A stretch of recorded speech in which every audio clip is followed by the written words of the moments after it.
Hello and welcome back to the Warframe Weekly Reset. Teshin this week is bringing a shotgun riven mod.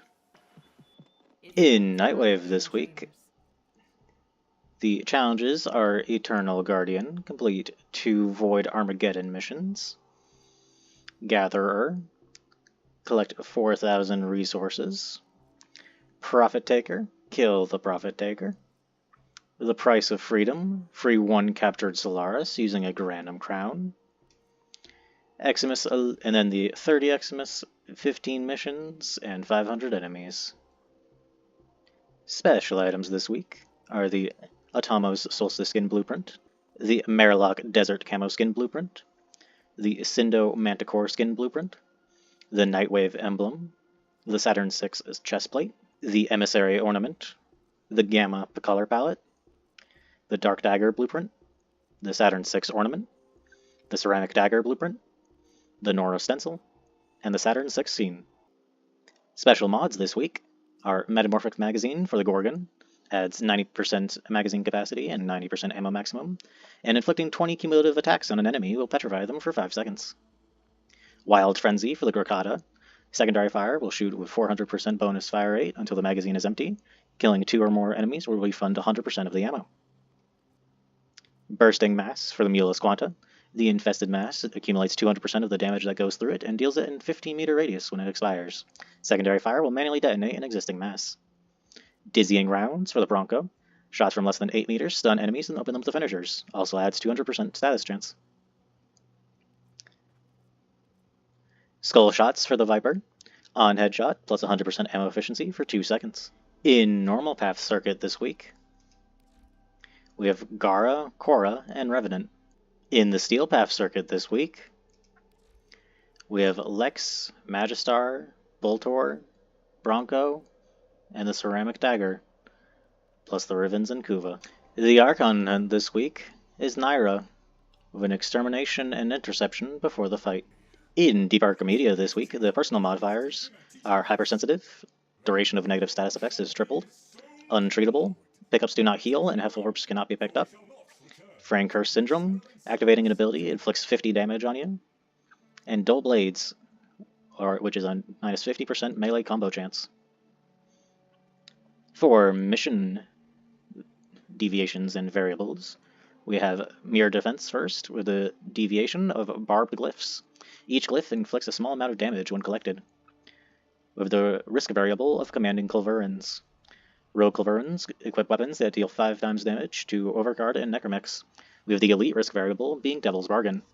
Allies within 4 meters of slain enemies gain plus 25% fire rate at the cost of minus 50% ammo efficiency. Next mission being Alchemy, the deviation is Eximus Amphors.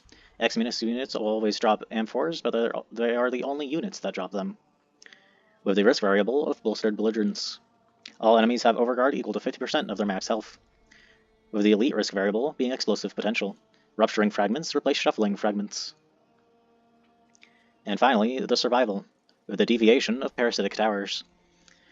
Life Support Towers only activate after 20 enemies have been killed within a 15-meter radius of them, with a risk variable of Hostile Regeneration.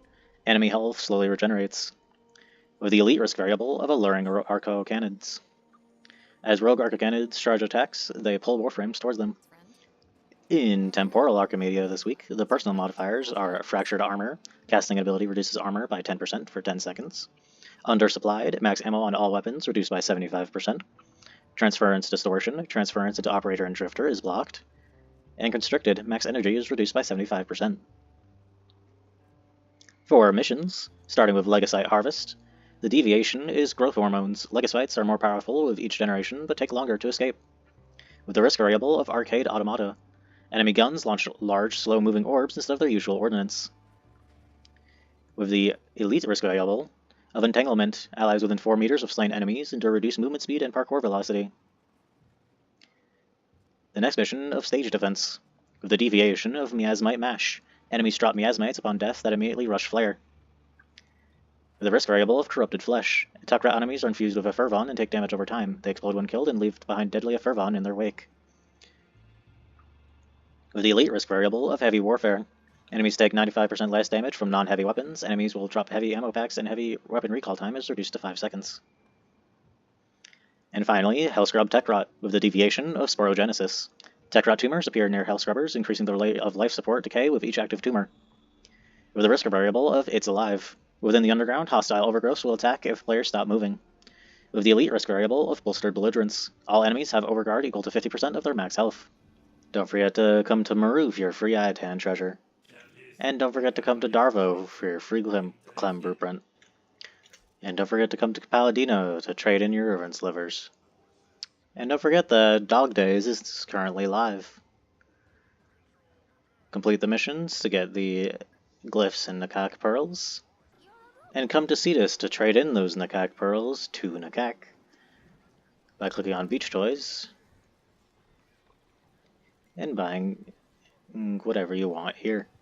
Keep in mind, if you haven't gone to Sedna yet, this is the best way to get the Rathum mods before engaging with it.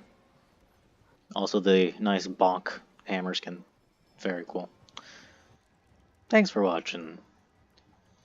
This has been Wither. Make sure to like, comment, and subscribe, and I'll see you all next time. Later.